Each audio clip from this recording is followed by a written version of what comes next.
We're at the beginning of Bava. So we're right at the beginning of the Seder of Nizikin, the order of damages. We've said that the three tractates actually that begin this order all belong essentially as one whole. They're 10 chapters each.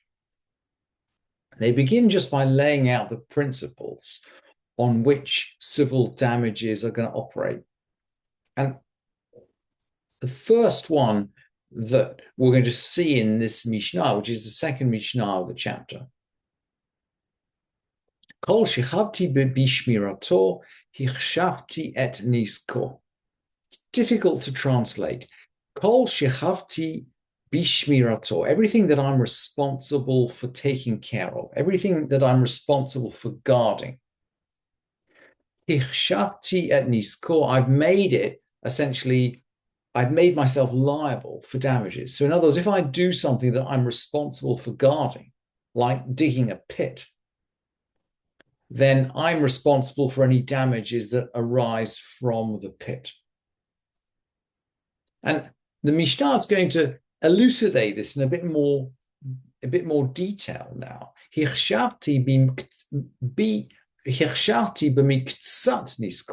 Even if I partially made it liable to damage someone. So let's say, for example, a pit was dug.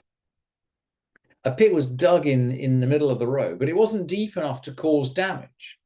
And by the way, elsewhere we're going to learn that the depth of a pit considered necessary to cause damage is say 10 tefachim, which is say about 30 inches.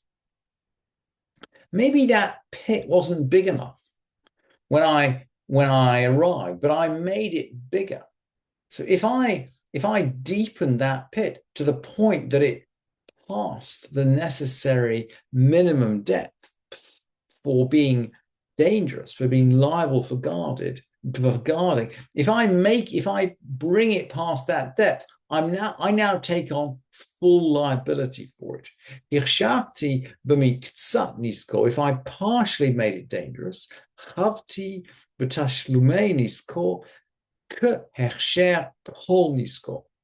liable for damages as if I completely made it dangerous. In other words, it's a bit like the principle of the last clear chance in a motor accident. The person who had the last clear chance to avoid the accident is considered to bear some liability. And in this case, if I was the person that essentially turned this object from safe to dangerous, I bear responsibility for all of its damages, even if I didn't begin its construction.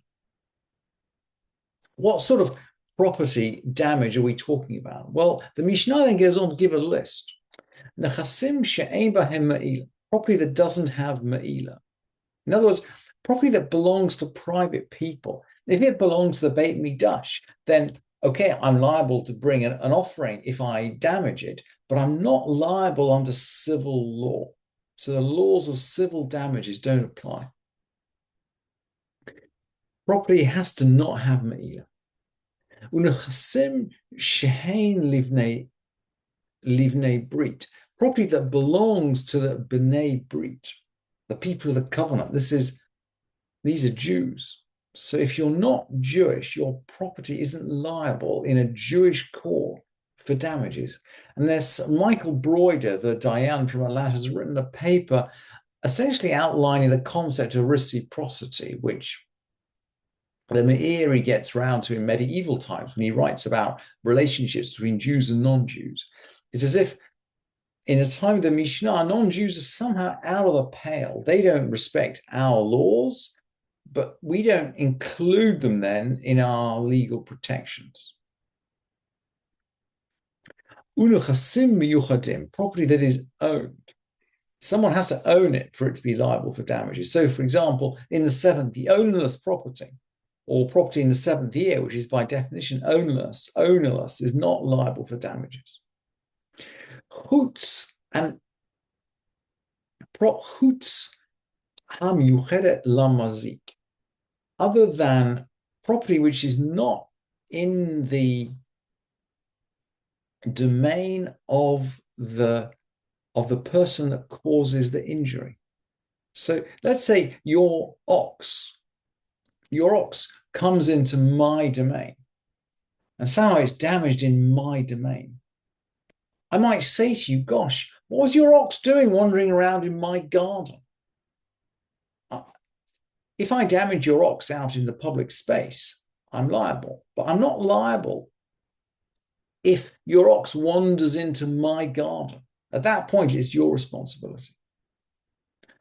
Urshut hanizak vehamazik, and property that's in the common domain of the injured and the injuring party. So maybe you and I, our houses both open out onto a courtyard, but the courtyard seems to have the same status in this case as my garden. If your ox wanders out into our common courtyard and it's damaged, I'm not responsible. As if it's assumed that, in these common areas, you have to take responsibility for your ox, that it doesn't get into a dangerous situation.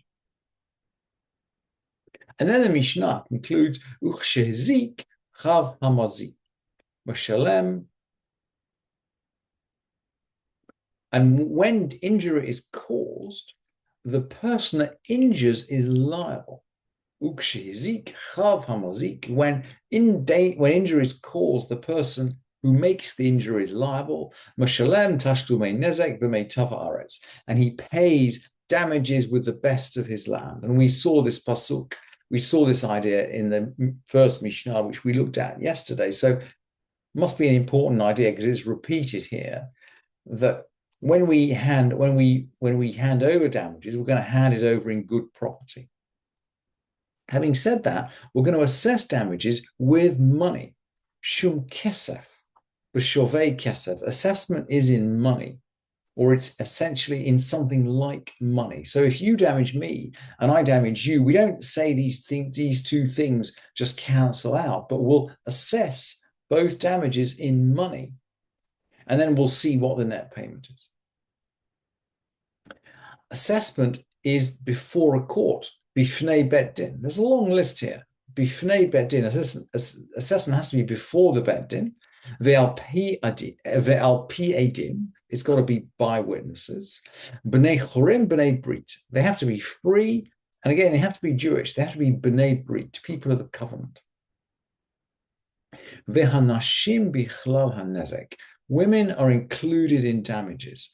And Maimonides comments there that there's no distinction between men and women in damages, whether she damages or whether she gets damaged. So in other words, we might we've just learned the whole of Seder Nashim, which meditates on differences between women and men. But now we're in Seder Nezikin, we're in damages.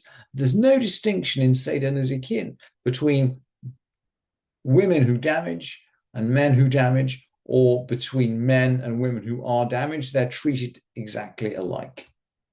Vehanizak, vehamazik, betashlumim. And both the injured party and the injurer could take part in the tashlumim, in the compensation.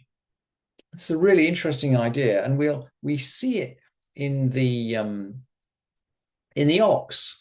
The ox, which is not known to be a dangerous ox, and which it gores someone else's ox. Well, in this case, if there's no knowledge, if there's no history of goring, actually they're both parties, they split the damage equally.